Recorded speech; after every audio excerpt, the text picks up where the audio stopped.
All right, we want to welcome a new Inner Circle sponsor here, and what I also think is just a fascinating way of educating people. Michigan Virtual University is a sponsor, and Jamey Fitzpatrick is the president and CEO, and he's here with us right now. Hi, Jamey.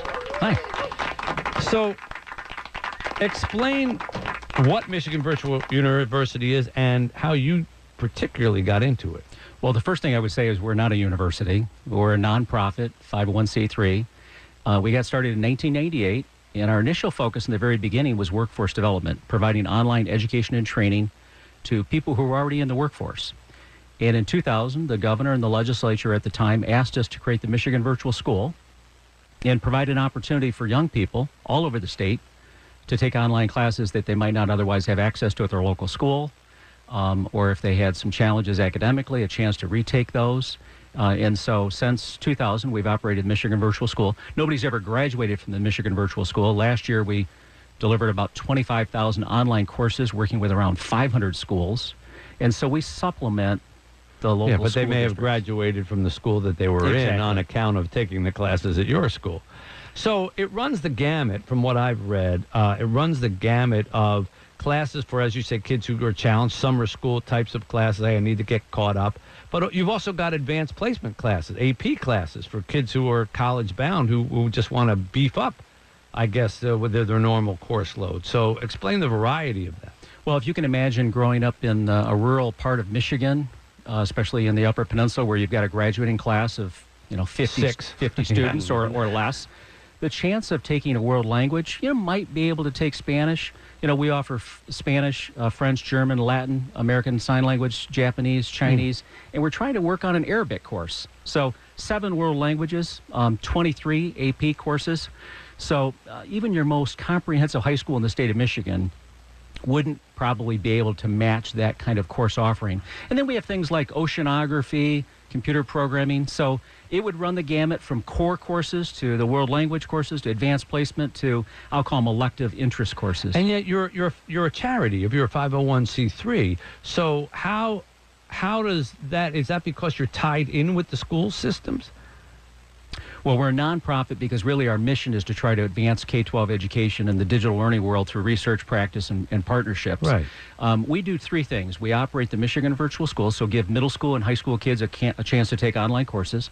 We deliver online professional development to teachers and parapros and administrators. So you teach the teachers. Last year, we delivered over 100,000 hours of professional development online to Michigan educators. And then we run the Michigan Virtual Learning Research Institute. Online learning is still in its infancy, and there's a lot of research that needs to be done to help inform best practice and policy at the local level, county level, state level. No, I wanted to ask you that next. So as someone, and like our listeners, who went to school in the traditional fashion, if you weren't attending, you weren't attending. Explain how a virtual classroom actually works. Who sets the time? Who sets the schedule? Who's on the other side of the computer? How do they know if you're not cheating? All those questions that, people like us who learned in well, I don't want to say one-room classes, one-room schoolhouses, little red brick schoolhouse. That was where Kenny went. That's it. I was a little younger than that. But how does it all work? So many people think that when you take an online class, you're actually turning on your computer or your tablet and you're actually watching a teacher give live instruction. And there are online classes in the world that look and operate like that. That's not us. So if you and I were going to take AP Physics or Mandarin Chinese or Algebra 1, not a chance. We would log on. And Mitch, if you went to Kennedy High School, your virtual class may be third hour. And third hour, you've been instructed to go to the media center or the library. Maybe I've got a full schedule and I'm taking my online class primarily from home. And so I'm logging on in the evening or the afternoon after school. And when we log on, we're going to see readings, we're going to see audio, video clips, simulations. Sometimes a textbook would be in electronic format, so you'd have... And flip the pages. You'd have the ability to read things, listen to things, interact with other students, but not in a real-time fashion. Submit quizzes, homework assignments, interact with your instructor. But in our world, almost all of it is non-synchronous. Right. So you are not seeing someone on the other end of the computer waiting for you saying, "Hello, Jimmy, nice to see you again." So you can work on your own schedule at your own time and advance at your own level. And yet you are seeing people at times, because they might be giving you instruction, they might be showing you how to what were the artwork classes, or how to do graphic design or things like that, much like YouTube videos that are instructional. Exactly. Like that, and you can go as fast or as slow as it takes you to do. Now, when you are administered an exam or a quiz or something of that sort, so how is that accomplished to make sure that you're doing the work and someone else isn't doing it for you? It's a great question. And I won't tell you that there isn't plagiarism in the world of online learning. There is, just like there is in the brick and mortar environment.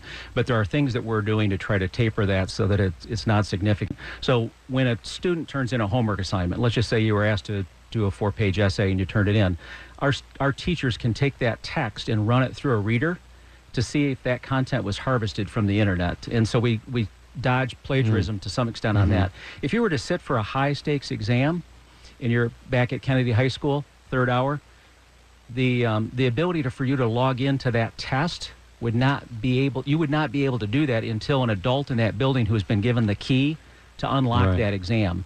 So you're being proctored locally. Got it. And, as it occurs to me that if you wanted your mom to do your homework for you, she could do that whether you were going to regular school or you were doing it online as well, right? Exactly.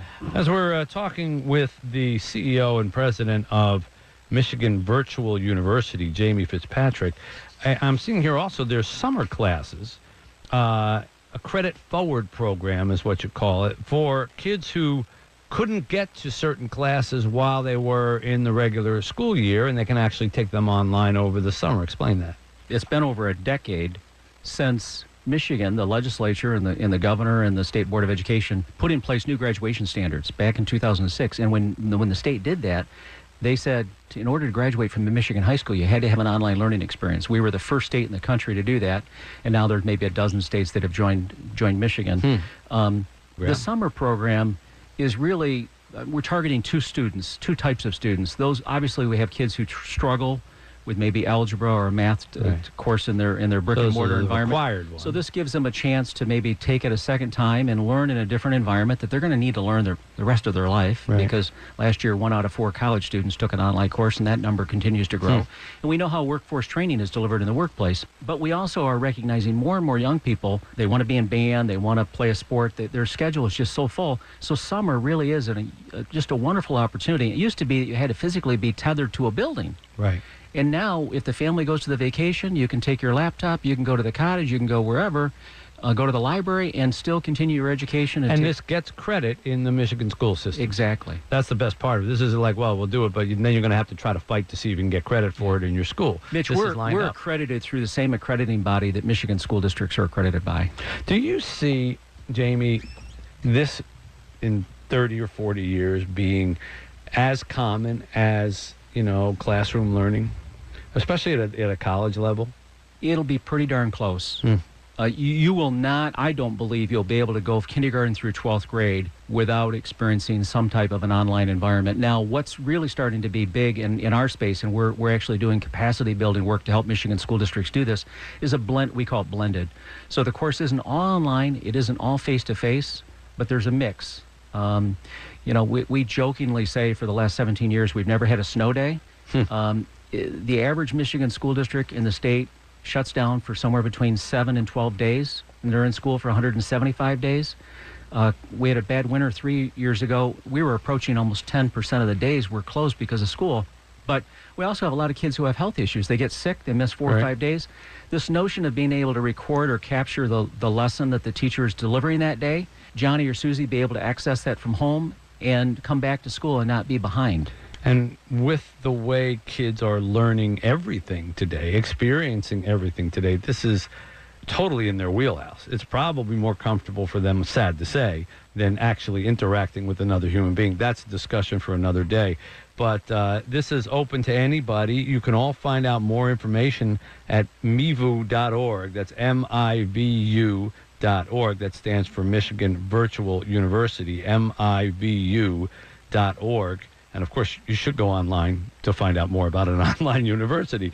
It's fascinating, and it is clearly the wave of the future, and it is obviously doing a lot of good for kids who are challenged, and it's also creating great opportunities for kids who want to enhance their education and don't have to worry about, can I make the schedule? And your point about vacation is great. There's so many people, kids who say, well, I want to take a summer class, and then, well, you can't because your sister's going to camp and we're going up there to do that, or we have 2 weeks up north where we have to go there, and so everybody has to make a choice. If you can take your class with you, summer becomes much more flexible when it comes to your learning. So congratulations on that. Very, very nice to meet you, and thanks for joining us here on the program as an Inner Circle sponsor, and look forward to hearing more about it. Thanks for having us. All right, Michigan Virtual University, and Jamey Fitzpatrick. By the way, Ray Batt was here. He's the Vice President of Business Strategy, and he just sat quietly the whole time.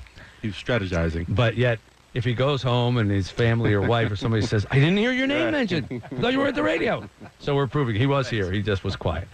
Brief break, and we'll come back with more on 760 WJR.